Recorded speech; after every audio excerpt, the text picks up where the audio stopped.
Assalamualaikum warahmatullahi wabarakatuh. Saya Calvin Dava Pradana. Dalam ulangan tahun semester ini, terima kasih kepada Bapak Muhammad Fadil yang telah membimbing kita pada mata kuliah Psikologi Islami. Saya akan memaparkan jawaban yang pertama, psikologi umum dengan psikologi Islami. Perbedaan mendasar memang sangat cukup berbeda gitu ya. Pada psikologi umum kita dapat melihat behaviorisme tentang pengalaman, psikologi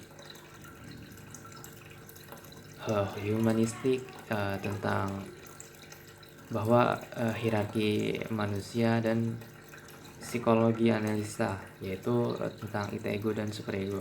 Berbeda dengan psikologi Islami, mereka lebih membahas tentang bagaimana kehidupan manusia lebih pada diri manusia itu sendiri, karena menganggap bahwa aliran-aliran tersebut pada psikologi umum merendahkan derajat manusia. Pandangan pada psikologi Islam lebih menganggap bahwa umat manusia itu derajatnya memiliki derajat yang lebih tinggi dan tidak bisa menggunakan teori-teori behaviorisme humanistik atau psikoanalisa.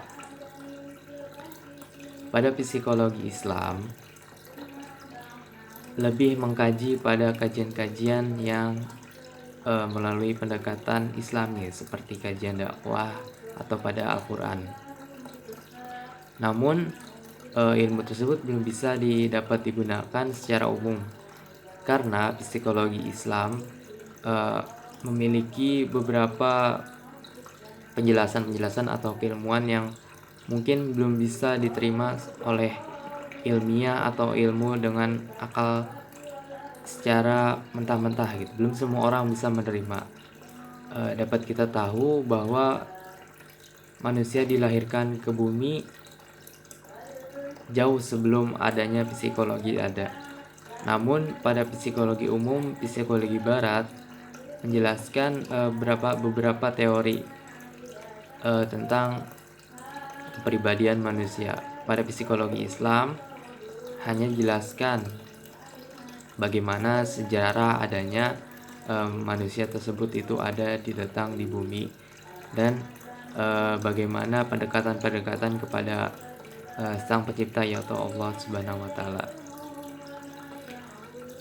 Pada perbedaan nafs dengan self,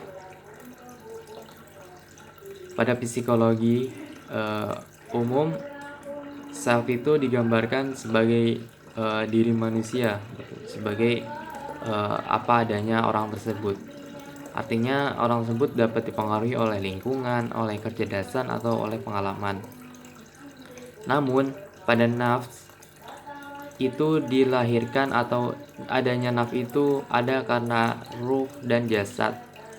Nafs itu tersebut hadir karena perpaduan jasad dengan ruh yang menyebabkan hawa nafsu atau nafs.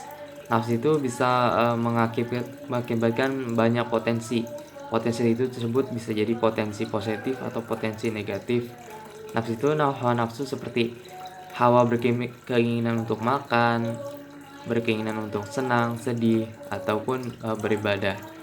Nafs ini juga mengakibatkan yang sering terjadi ini, atau ya pelecehan ya kita sebut, banyak yang marak terjadi. Nafs itu yang tidak dapat digunakan secara baik.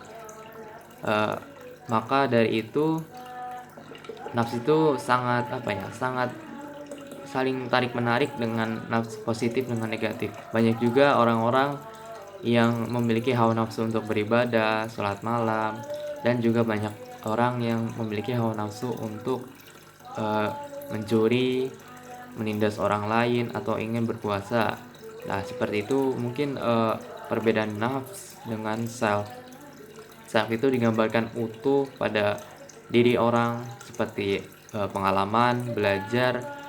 Orang itu dapat dipengaruhi oleh kecerdasan atau tingkah perilakunya itu sendiri. pertanyaan ketiga tentang Ramadan selama pandemi ini ya. Saya turut merasakan kesedihan-kesedihan mendalam karena pada pandemi tahun awal tidak merasakan atau tidak melaksanakan ibadah tarawih di musola bersama-sama ya, karena keterbatasan. Dan hingar-bingar Ramadan di pandemi awal tidak bisa dirasakan karena ya memang di rumah saja gitu, karena waktunya itu saat lockdown.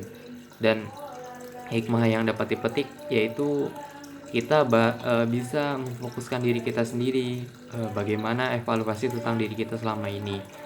Sepertinya wabah ini membuat diri kita mengkaca diri kita, bagaimana diri kita ke belakang, apakah sudah baik, apa masih begitu-begitu saja setiap tahunnya, tidak ada perubahan. Alhamdulillah pada pandemi kedua ini kita semua dapat melaksanakan ibadah bersama-sama, meskipun di beberapa daerah masih diberikan jarak.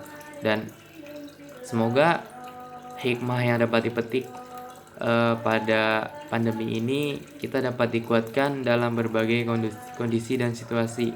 Kita bisa dihadapkan dengan situasi-situasi baru. Selain itu, meningkatkan ibadah ternyata tidak hanya secara bersama-sama. Ibadah itu dilakukan diri sendiri tanpa adanya terlihat oleh orang lain. Maka dari itu, hikmah dari pandemi ini semoga kita menjadi lebih kuat, menjadi taat dalam beribadah. Mungkin itu saja video dari saya, Calvin Dapa Pradana. Kurang lebihnya mohon maaf. Terima kasih kepada Bapak Muhammad Fadil. Wabillahi taufiq wal hidayah. Wassalamualaikum warahmatullahi wabarakatuh.